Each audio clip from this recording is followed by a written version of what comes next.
Okay, so another update for the dev diary. So now we've got our cool little character here. Um, we've seen him run around the stations before, not a big deal. So I'm just gonna go over here. We have some basic gravity mechanics going on now, so this is exciting. So what I'm gonna do is just gonna run around, jump, do all that stuff. But we're gonna go to the ship. And we're gonna fly over to this moon over here. Gonna show you some really cool stuff. So I'm gonna get into my ship. P. All right. So I'm gonna fly. Sorry about the lack of sounds. So I'm gonna fly to this moon over here. So it's not too far away. I just made sure it was not too terribly far away, so we don't have to sit here for 20 minutes until we get the pulse speed thing going on. Okay, so I'm gonna use this little altimeter thing to show you. So we're looking at north. North is directly up. So gravity in Unreal Engine, as we know, goes on one plane, and that plane is right here. So if I were to fly over to this side of the planet and get off, then I'm going to fall right off the planet, because if you're looking at the little arrow there, I'm on the side of the planet right now. So north is to my left, south is to my right, and yeah, I am not in a spot where I should be here. So I'm going to fly over the planet and be close enough to drop my little guy. There you go. And space brakes. Boom. Here we are.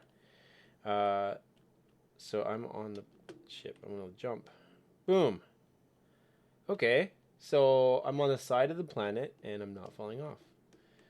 Pretty intense. So what this is using is we're using the voxel plugin to generate the planet, and I'm using a plugin called directional gravity to give gravity around the planet and around the planet only. So the planet and the gravity is different on the station. So anywhere I go on this planet, I mean this moon, it's not the biggest moon, but it will take me a minute to kind of go run around. But as you can see, like, the camera is automatically oriented to the direction that the character's going. So if I didn't update that, I would be literally looking up and down along the other axis, even though the guy's running a different way. So this is orienting the camera directly towards the spring arm and everything to the guy itself. So the character's always gonna have this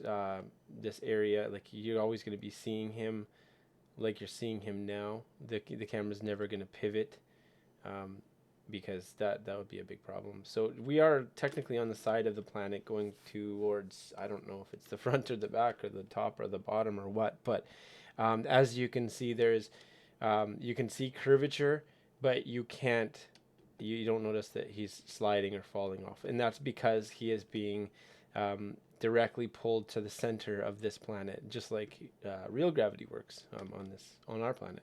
So really handy stuff, because this took a little bit to get figured out and working, and this was kind of one of our worries about how things are going to happen.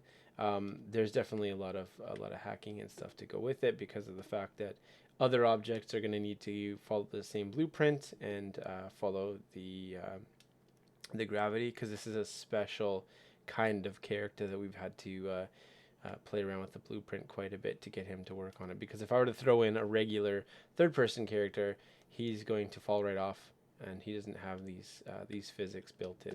So we just apply this to all the other items, the AI guys, everything, and then that way everyone's bound to this gravitational pull.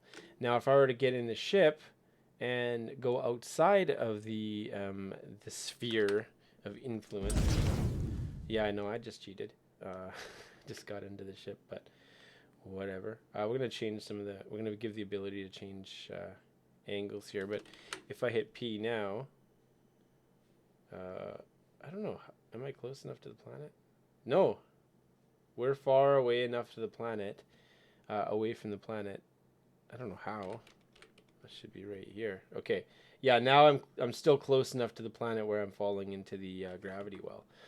Oops, shouldn't have done that.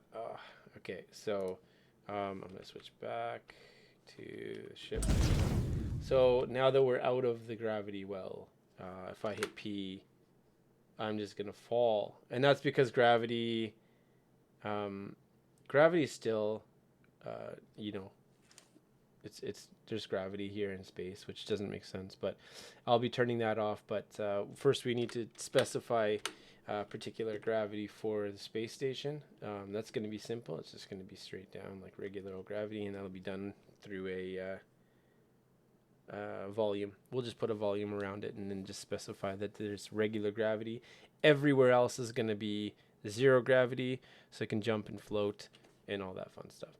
So just to update you guys, that was one of the biggest hurdles that we've had regarding the planet system and the gravity, because we want to have huge planets that you can kind of land on and all that fun stuff. But without having gravity to pull you in, that wasn't going to be, possible. But now it is. So we're just going to keep working on that. Now we can start placing stuff, but really, the space to Earth or planet stuff has been figured out. Multiplayer is going to be a little more difficult to figure out. Some of the limitations of Unreal Engine 4 are going to make that very difficult. But we've got some ideas and some plans to go forward with that. But at least for now, we'll have a single player version of this thing fairly quickly. We're going to add a moon, and then we're going to add like an actual planet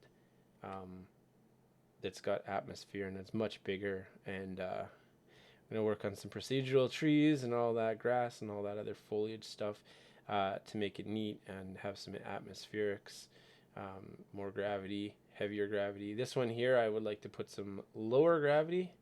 But yeah, that will be pretty neat. So at least we can see we're on the right track for this game. All right, thanks everyone.